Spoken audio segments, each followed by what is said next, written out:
Hello beautiful people, welcome back to our channel. Earlier in some of our videos I did mention that for Nigeria to truly heal, we must air all our grievances, we must air all our views, all our wounds, air it out so that we can actually tackle the symptoms from its root. The Yorubas will say kadale katusha, as in let's totally bare our heart, then gradually heal. Until then, if we do not do this, until then we are actually playing to the gallery. And that brings us to this news, as it looks like one of the prominent Fulani men are beginning to speak up the grievances of the past and why they feel that while the Nigerian youth, the South right now is thinking that the Northerners are actually rewarding, encouraging banditry, while this particular prominent Fulani man is saying the opposite. In fact, he's saying that the South encourage and encourage and reward the miscreant, or rather should I call the a terrorist, quote and unquote, in the south, encouraging them to do more by even giving them titles and calling them heroes. But before we go into the news proper to find out what it is that is shaking tables right now on the social media, we'd like you to subscribe to our channel by clicking on this red subscribe button. Beside it, you will see a bell notification icon. Please go ahead, click on it to get notified as soon as you update our channel on YouTube. Well, Adamu Gaba has once again laid out his opinion based on insecurity and the tackle of this criminal between the north and the south in his various social media handle. Gaba stated that there is an unfair treatment of criminals in the south as compared to those in the north. You will find out in a moment.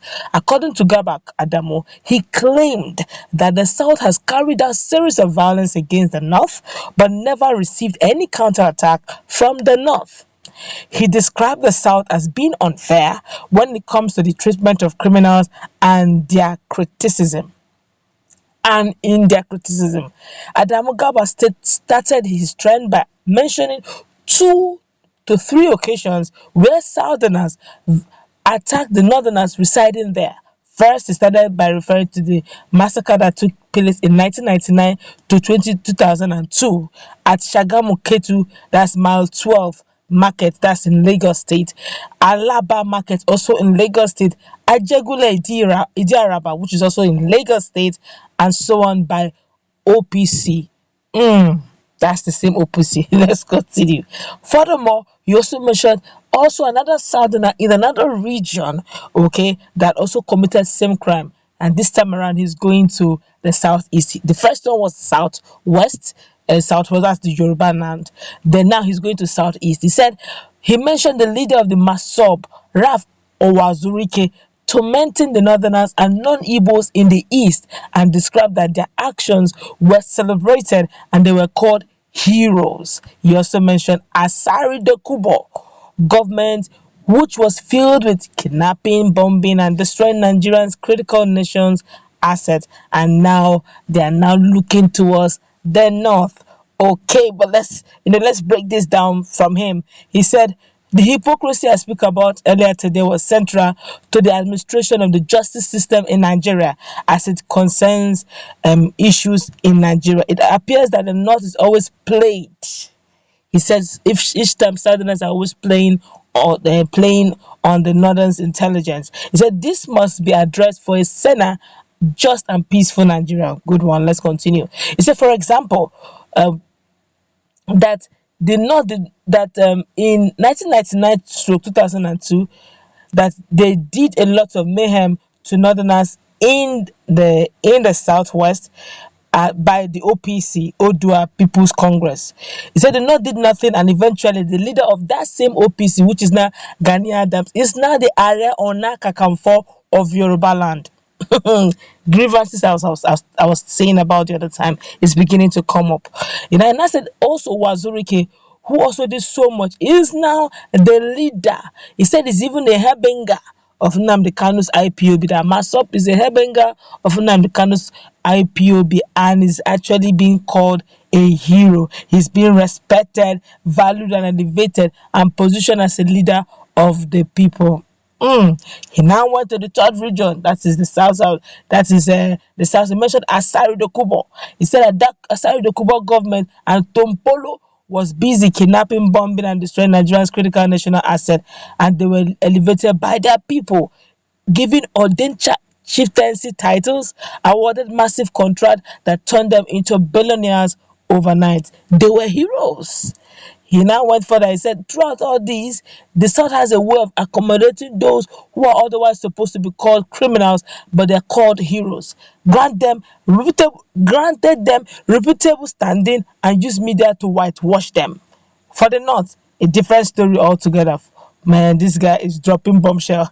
He said when there was a crisis in Zaki Biam, Benue State, President Obasanjo sent the military to level the whole village. Most of the people of Zaki Biam, knowingly or unknowingly, are criminals, innocent or otherwise. They were all vanquished with no heroes over there. Then comes the Boko Haram crisis in the north.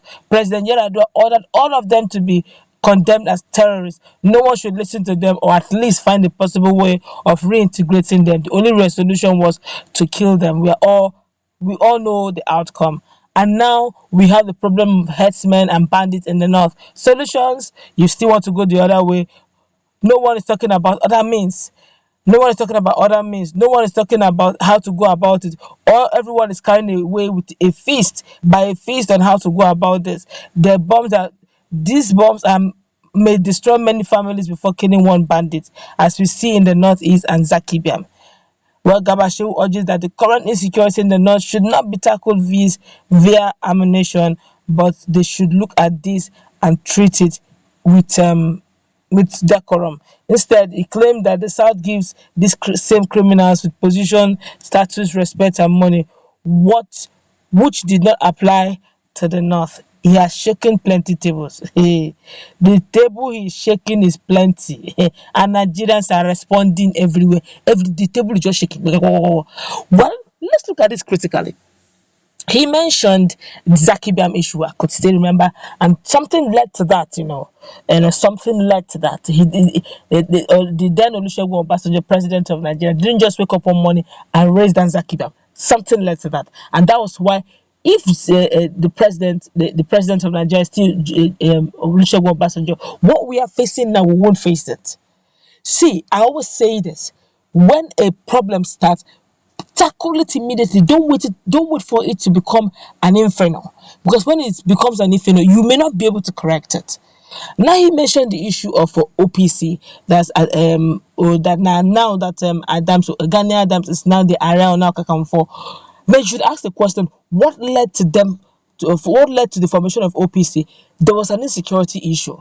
They needed to tackle it. Don't also forget that was when the mandate of Moshood Abiola, MKO Abiola's mandate, was stolen, and it gave rise to the likes of on our